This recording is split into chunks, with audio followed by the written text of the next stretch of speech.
13 reasons why season 1 episode 9।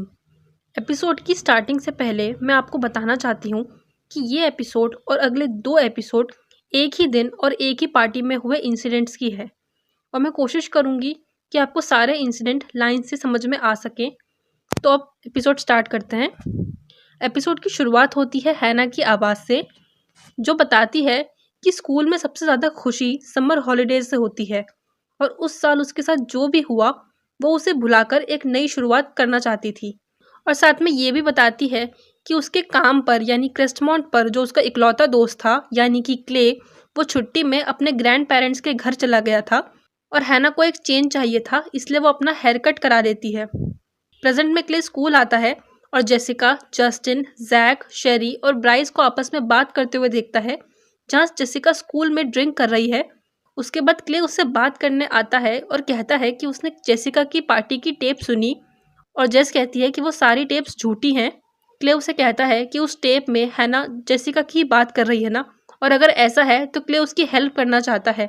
तभी जेस कहती है कि उस रात जैसा हैना ने बताया वैसा कुछ नहीं हुआ, जो हुआ वो मेरी और जस्टिन की मर्जी से हुआ, और अगर ऐसा कुछ भी होता जैसा हैना ने कहा तो मुझे याद होता। वो क्ले को बताती है कि उस रात उसने और जस्टिन ने बहुत पी रखी थी और वो दोनों बाद में बेहोश हो गए थे। क्ले उससे पूछता है कि ये सारी बातें उसे खुद याद हैं या सिर्फ जस्टिन ने उसे बताई हैं। तो वो कहती है कि उसे सब बातें खुद याद है। तभी जस्टिन वहाँ आता है और क्ले उससे पूछता है कि वो लड़का कौन था जस्टिन, और जस्टिन क्ले पर भड़क जाता है, पर जेसिका उसे वहाँ से ले जाती है। उसके बाद मिस्टर बेकर को मिस्टर पोर्टर से बात करते हुए दिखाते हैं, जिसमें वो मिस्टर पोर्टर को हैना की पोयम के बारे में बताते हैं और पूछते हैं कि उस पोयम में साफ दिख रहा है कि हैना कैसा फील कर रही है और स्कूल वालों ने उसकी कोई मदद नहीं की। तो मिस्टर पोर्टर उन्हें समझाते हैं कि इसमें कहीं भी सुसाइड की कोई बात नहीं हो रही है और मिस्टर बेकर वहाँ से गुस्से में चले जाते हैं। उसके बाद क्ले को एक फ्लैशबैक याद, जिसमें वो हैना से पूछता है कि क्या वो जेसिका के घर पार्टी में जा रही है, और वो बताता है कि जेफ उसके पीछे पड़ा हुआ है, इसलिए क्ले तो पार्टी में ज़रूर जाएगा। और वो खुद हैना को भी वहाँ पार्टी में आने के लिए कहता है ताकि वो दोनों काम के बाहर भी कहीं मिल सके। हैना उसे मना करती है क्योंकि वो उस साल ज़्यादा ध्यान पढ़ाई पर देना चाहती थी, पर क्ले उससे फिर भी एक बार रिक्वेस्ट करता है। पहले हैना का मन पार्टी में जाने का नहीं करता और फिर वो अपने पेरेंट्स से पूछती है और वो भी उसे पार्टी में जाने के लिए मना नहीं करते, तो वो पार्टी में जाने के लिए रेडी हो जाती है। फिर प्रेजेंट में मार्कस क्ले से बात करने आता है और मार्कस उसे अपना मुंह बंद रखने के लिए कहता है और कहता है कि वो नहीं चाहता कि क्ले को कोई भी हर्ट करे। क्ले इस बात पे चिढ़ जाता है और कहता है कि तुम सबने इस पूरी बात का मजाक बना रखा है। टाइलर के ऊपर तो तुम लोग सब इतना चिढ़ रहे थे कि उसकी खिड़की पे जाके पत्थर फेंके, पर जेसिका के लिए किसी ने कुछ नहीं किया। ये दूसरी टेप है जहाँ पे किसी ने एक क्राइम किया है, हमारे स्कूल में क्रिमिनल खुला घूम रहा है।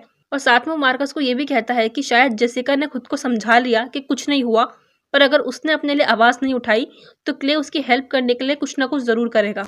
मार्कस उसे बताता है कि ये कुछ नहीं है, आगे की टेप्स इससे ज़्यादा खराब है और क्ले को कुछ भी करने से पहले अपनी टेप सुन लेनी चाहिए। उसके बाद जस्टिन एलेक्स को कहता है कि क्ले का कुछ करना पड़ेगा, पर एलेक्स मना कर देता है और जस्टिन उसकी थोड़ी इंसल्ट कर देता है। तो एलेक्स उससे कहता है कि मैंने चाहे कुछ भी किया हो, तुम खुद मत बोलो कि तुमने क्या किया है।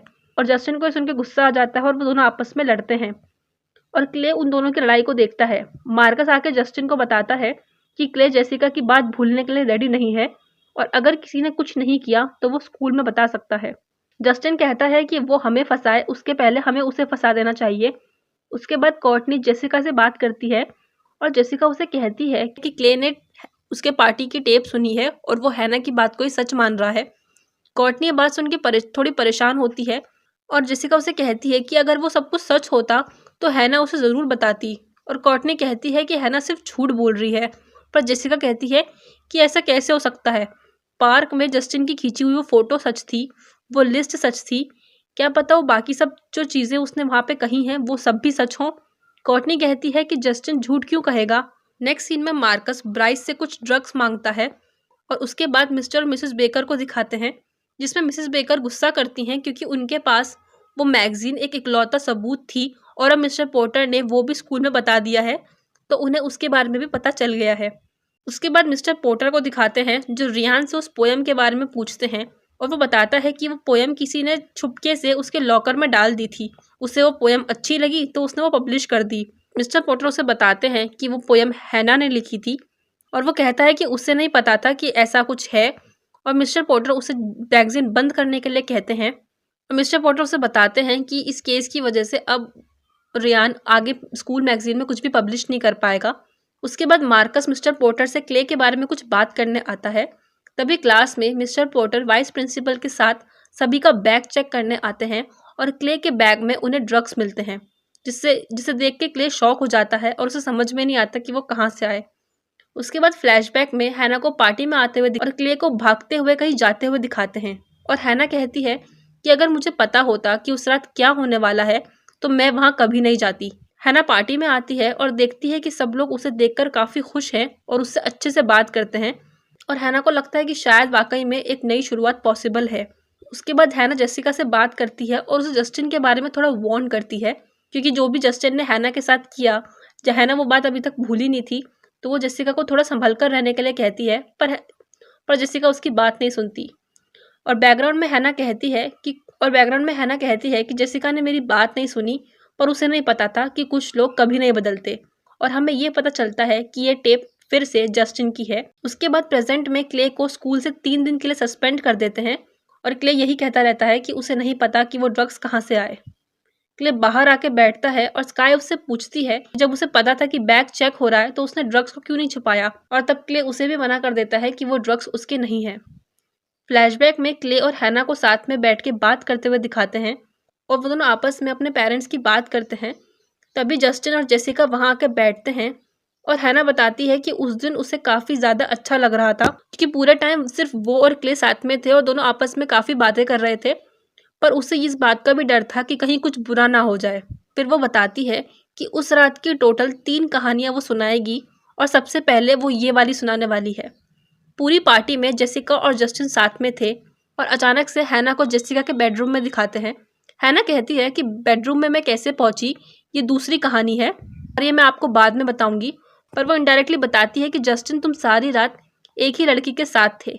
मैं उसका नाम नहीं लूंगी, पर जिसने भी वो पार्टी अटेंड करी है उसे पता है कि वो लड़की कौन थी। और उन दोनों को देख के हैना उस कमरे में कोने में छुप के बैठ जाती है, और जस्टिन और जेसिका वहाँ रूम में आके हुकअप करने लगते हैं। और हैना कहती है कि उस वक्त तक मैं एक चीज़ तो समझ चुकी थी कि मैं और ये लड़की दोनों ही बहुत ज़्यादा नशे में थे, और साथ में ये भी बताती है कि वो लड़की वहीं बीच में बेहोश हो जाती है। तो जस्टिन उसे चुपचाप वहाँ सुलाकर रूम से बाहर चले जाता है। हैना रूम से निकलने वाली होती है, तभी वो ब्राइस और जस्टिन को आपस में बात करते हुए सुनती है। ब्राइस उससे पूछता है कि रूम में कौन है, और वो बताता है कि जेसिका है, और ब्राइस रूम में आता है, और ब्राइस को देखकर हैना अंदर अलमारी में छुप जाती है।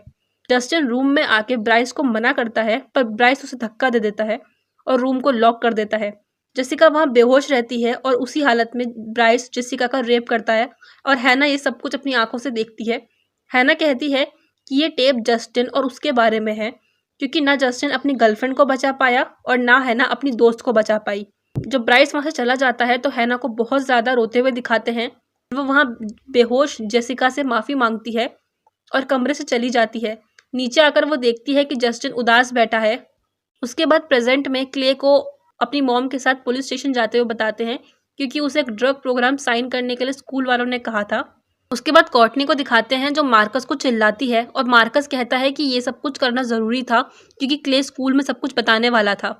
उसके बाद क्ले को अपनी मॉम से बात करते हुए बताते हैं, और वो पूछता है कि अगर किसी ने किसी के साथ कुछ बुरा किया हो और उस बात का कोई सबूत ना हो, और जिसने भी वो सब कुछ बदसलूकी को होते हुए देखा हो, यानी कि वो विटनेस अब कहीं चला गया हो, तो क्या जिसने वो क्राइम किया है उसे सज़ा मिल सकती है।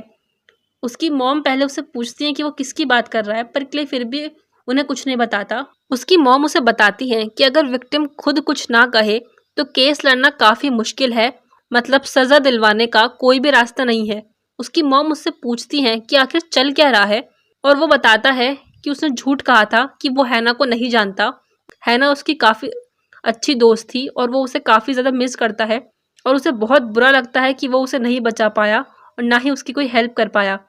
उसकी मॉम उससे पूछती हैं कि क्या हैना के साथ कुछ ऐसा हुआ था जिसकी वजह से क्ले ये क्वेश्चन पूछ रहा है, तो क्ले उन्हें मना कर देता है। वो कहती हैं कि अगर जुर्म साबित ना भी हो पाए तब भी उसे छुपाना नहीं चाहिए। उसके बाद क्ले जस्टिन से मिलने आता है और कहता है कि उसे पता है कि वो ब्राइस था। क्ले उसे कहता है कि हैना ने कहा था कि वो तुम्हारा दोस्त था, तो मैं समझ गया था कि वो ब्राइस ही है। और वो साथ में जस्टिन को ये भी कहता है कि अपने दोस्त को बचाने के लिए तुम जो ये झूठ बोल रहे हो, तुम जो कह रहे हो कि हैना बकवास कर रही है, वो बोलना बंद कर दो, क्योंकि इकलौता गवाह जिसने सब कुछ देखा है वो मर चुका है, तो ब्राइस को कुछ नहीं होगा, तो जस्टिन उसे बचाना बंद कर सकता है। जस्टिन उससे पूछता है कि वो किससे बात करके आ रहा है, तो क्ले उसे कहता है कि वो चाह के भी पुलिस के पास नहीं जा सकता, पर जस्टिन को जेसिका को सब कुछ सच बताना पड़ेगा। क्ले उसे कहता है कि जेसिका को खुद पता है कि कुछ ना कुछ गड़बड़ है, तभी तो उसकी हालत इतनी ज़्यादा खराब है।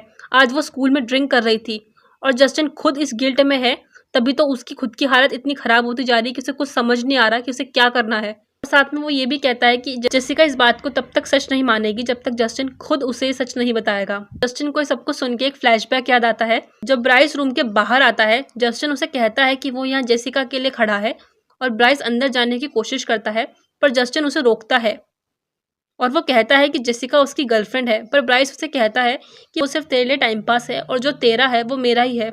और जस्टिन उसे रोक नहीं पाता। जब दोबारा जस्टिन रूम के अंदर आके उसे रोकने की कोशिश करता है, तो ब्राइस उसे धक्का देके बाहर निकाल देता है और रूम लॉक कर देता है और जस्टिन को वहाँ बाहर बैठ के रोते हुए दिखाते हैं। प्रेजेंट में जस्टिन क्ले को कहता है कि उस रात वहाँ कोई और लड़का नहीं था, ये सारी कहानी हैना की बनाई हुई है। उसने जो भी देखा उसे सच मान लिया और फिर अटेंशन पाने के लिए सुसाइड कर लिया, क्योंकि वो ऐसे ही ड्रामा क्वीन है। हम सब सिर्फ एक ही चीज़ चाहते हैं कि ये सारा का सारा ड्रामा जल्द से जल्द खत्म हो। क्ले उसे कहता है भले ही मुझे सस्पेंड करा दो, चाहे तुम्हें जो करना है कर लो, पर तुम्हें उससे चैन नहीं मिलेगा। और वो उससे पूछता है कि वो आखिर ब्राइस को क्यों बचा रहा है। तब जस्टिन उससे भड़क के कहता है कि वो ब्राइस को नहीं, जेसिका को बचा रहा है। उसे सारी दुनिया में सबसे ज़्यादा परवाह जेसिका की है और वो उसी के लिए सब कुछ कर रहा है। और क्ले फिर वहाँ से चला जाता है और फिर क्ले के पेरेंट्स को दिखाते हैं और मिस्टर जेंसन को कहती है क्ले ने हमसे झूठ बोला कि हैना को वो नहीं जानता, वो उसका काफ़ी अच्छा दोस्त था और वो खुद को हैना की मौत का जिम्मेदार समझता है। वो कहती हैं कि उन्हें ऐसे 2 लोगों के खिलाफ केस लड़ना पड़ रहा है जिनकी बेटी के साथ कुछ ऐसा हादसा हुआ जिसकी वजह से उसने अपनी जान ले ली, और इसमें अगर क्ले शामिल हुआ तो वो क्या करेंगे। मिस्टर जेंसन उन्हें कहते हैं कि क्ले ऐसा कभी नहीं कर सकता। फिर जेसिका को दिखाते हैं जो अपने रूम में है और वो अपने बेड की तरफ देखती है। उसे वही सब याद आता है, जिससे हमें पता चलता है कि जेसिका को भले ही सच ना पता हो, पर उसे भी थोड़ा बहुत अंदाज़ा है कि उसके साथ उस रात क्या हुआ था। तभी जस्टिन उससे मिलने आता है और जस्टिन को देखकर वो रोने लग जाती है। क्ले टोनी से मिलने आता है और उससे पूछता है कि सबने वो सुन के इग्नोर क्यों किया। टोनी कहता है कि वो हैना की वजह से चुप है। क्ले उसे कहता है कि ये कोई छोटी बात नहीं है, जस्टिन ने जेसिका को झूठी पट्टी पढ़ा दी है और स्कूल में सभी लोग सच छुपा रहे हैं। ये सुनकर टोनी उसे कहता है कि उसे अभी तक पूरी स्टोरी नहीं पता। क्ले उस पर गुस्सा करता है कि कोई कुछ कर क्यों नहीं रहा, जेसिका के साथ इतना बुरा हुआ और यहाँ तक कि हैना ने भी कुछ नहीं कहा। वो चुपचाप लोगों की हरकतों को सहती गई और उसे जब बर्दाश्त नहीं हुआ तो उसने अपनी जान ले ली। टोनी उसे कहता है कि पहले वो चुपचाप सारी टेप सुने और उसके बाद वो दोनों इस बारे में बात करेंगे। टेप सुनने के बाद जो भी क्ले कहेगा टोनी उसका उसमें साथ देगा, पर अभी पहले उसे सारी टेप सुन लेनी चाहिए। उसके बाद क्ले वहीं बैठ जाता है और 10वें नंबर की टेप को प्ले करता है और इसी के साथ ये एपिसोड ख़त्म हो जाता है। अगर आपको ये एपिसोड अच्छा लगा तो प्लीज़ इस वीडियो को लाइक करें और साथ में मुझे कमेंट में बताएं कि आपको ये एपिसोड कैसा लगा। साथ ही मेरे चैनल को सब्सक्राइब भी कर लें और बेल आइकन को भी प्रेस कर दें ताकि अब जब मैं वीडियो डालूँ तो आपके पास नोटिफिकेशन आ जाए। Thank you.